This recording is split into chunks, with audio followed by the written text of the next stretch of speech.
Let's take a look at the HA proxy Docker files, at our new container, at our new image, and what we can build here.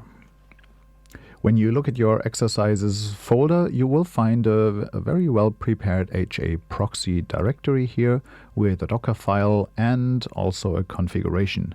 Now let's quickly remind ourselves as where this is and what this is. In our Docker Compose file on top level, we have everything that makes up our container here. Let me make this a little bit larger so that you can read it easier. Our machine, our image, our container HA proxy will have this configuration, basically the same name, HA proxy. We only need one. It will be in the same network as our Tomcat installation is, and we are going to map port 80 externally to port 80 internally, and then we'll have a stats page for HA proxy, which is on port 9999 and also mapped to the same port. If you followed the exercise and the reasoning there, one of the reasons to have HA proxy was to actually bind to port 80. And there I said that in order to bind to port 80 we'll need to be root. Well, with Docker it's a little bit easier, and we could easily also just map port 80 to port 8080, which means we can map the machine's port 80 to Tomcat within the machine to the unprivileged port. But as we are going to use HA proxy a little bit later as well for a load balancer or as a load balancer, this is a little bit nicer this way.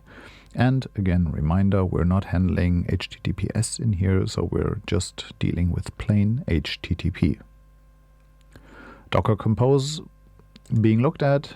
Now let's go for the next one. Let's go for the Docker file. Let's inspect what we have here. And the Docker file is very simple.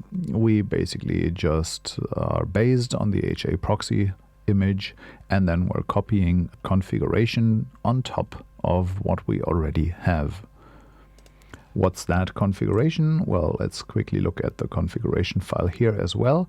And this is easy enough to just take a look at it, to just make sense of it. Of course, it's HA proxy related and HA proxy specific. And the only explanation that I have here is basically that we have our stats bound to port 999. And you remember that we had this. We are going to protect it with some credentials. Of course, change them if you want to. And then we have a front-end configuration for our Liferay installation. And in the backend, it will use Liferay cluster. And Liferay cluster has a lot of commented out sections because right now we didn't yet build a cluster.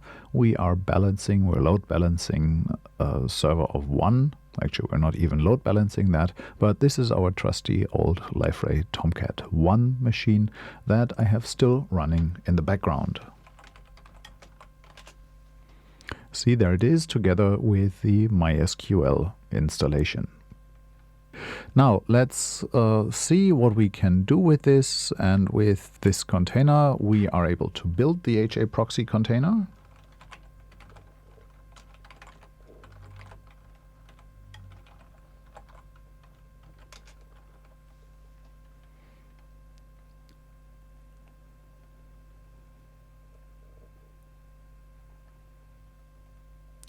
Now that our HA proxy is running, we have port 80 available, which means we can go to our browser and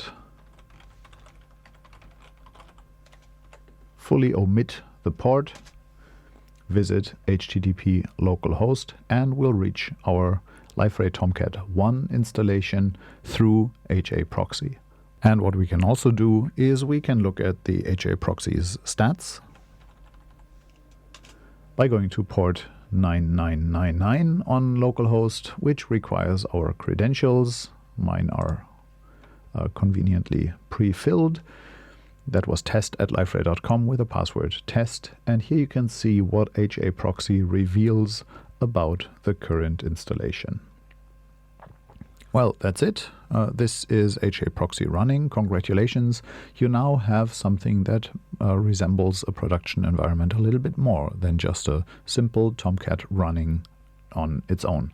And remember, we will be using HA proxy as a load balancer a little bit later, but for now, that's the exercise. This is what you should have running.